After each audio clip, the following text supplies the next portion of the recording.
Le Parménide de Platon, notice introductrice d'Émile Chambry le traducteur suite. La mise en scène et les personnages. La mise en scène du Parménide rappelle celle du banquet. Il s'est écoulé une quinzaine d'années entre le banquet réel offert par Agathon et le récit qu'Apollodore en fait, d'après celui qu'il tient d'Aristodème, ami de Socrate, qui l'avait accompagné chez Agathon. Il y a dans le Parménide un intermédiaire de plus.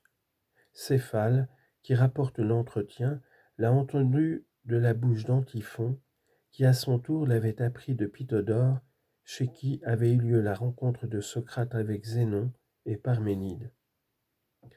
Parménide était alors fort vieux, et Socrate fort jeune.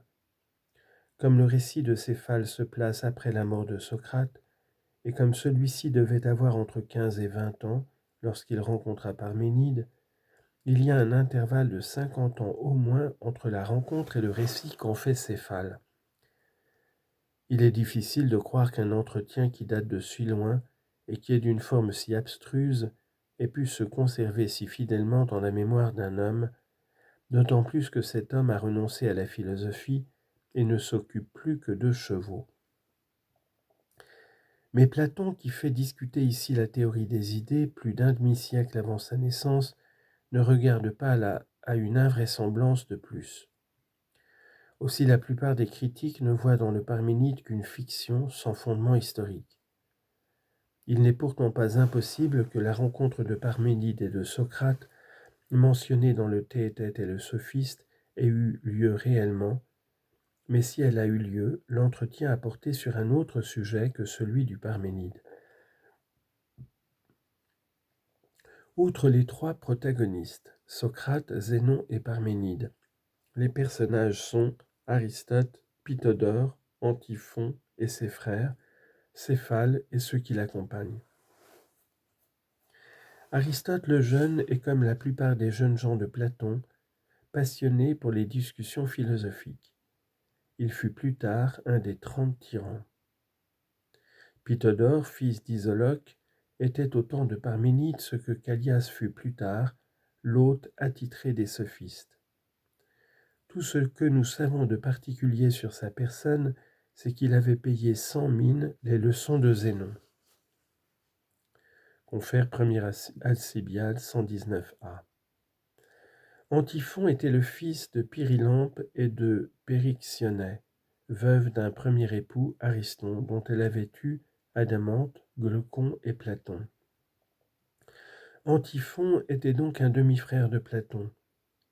Platon avait l'esprit de famille, et il ne manque pas de faire figurer ses parents dans ses dialogues pour leur assurer l'immortalité qu'il se promettait à lui-même. Au reste, Antiphon, Adamante et Glaucon ne sont guère ici que de simples figurants. On voit qu'ils ont des relations au dehors et qu'ils sont pleins de courtoisie, comme il convient à des jeunes gens de grande maison, et que le noble exercice de l'équitation est un héritage de famille, et c'est tout. Céphale est un ionien, épris de philosophie, au point qu'il a traversé la mer avec quelques amis qui partagent sa passion, dans le seul dessein d'entendre un entretien célèbre entre Parménide et Socrate. Nous n'en savons pas plus sur ces ioniens de Clazomène qui entretenaient des relations d'amitié à Athènes avec Adimante et Glaucon. La date de la composition. Si notre explication du Parménide est juste, cet ouvrage fut composé après le Théétète qu'il devait compléter. Or, si la campagne où le grand mathématicien Théétète fut grièvement blessé est bien celle de 368, où les Athéniens, commandés par Chabrias, repoussèrent les Thébains, il est probable que le Théétète fut composé en 368 et le Parménide la même année, ou l'année suivante, avant le départ de Platon pour la Sicile, 367-366. Diès place au contraire le Parménide avant la tétralogie que devaient former dans la pensée de Platon le Théétète, le Sophiste, le Politique, et un dialogue qui ne fut jamais écrit, le Philosophe. Il se fonde sur cette phrase de Théétète 183c. Je me suis rencontré avec Parménide quand j'étais bien jeune et lui bien vieux. Il m'a paru alors avoir des profondeurs absolument sublimes. C'est, dit-il, le rappel textuel des conditions de la rencontre entre Parménide et Socrate, tel que la narre le prologue du Parménide. 127 b.c. Et l'allusion est même assez claire, ici comme dans la phrase suivante du Théétète, à l'abstruse argumentation qui fait la grosse partie du Parménide. Comme cette rencontre est une fiction littéraire, l'allusion du Théétète est allusion à un dialogue et non à un fait réel de la vie de Socrate. L'argumentation de Diès n'est peut-être pas aussi probante qu'elle en a l'air à la première lecture. Au lieu d'être une allusion à un dialogue déjà écrit, ce pourrait bien être l'amorce ou l'annonce d'une discussion relative à Parménide et aux Éléates que Platon avait déjà dans l'esprit. Si en effet il nous représentait être insistant pour la discussion immédiate, c'est qu'il la sentait nécessaire, et s'il refuse de l'entamer à ce moment sous prétexte qu'elle serait trop longue et trop ardue, c'est qu'il se réservait de la poursuivre dans un autre ouvrage, qui devait être le Parménide.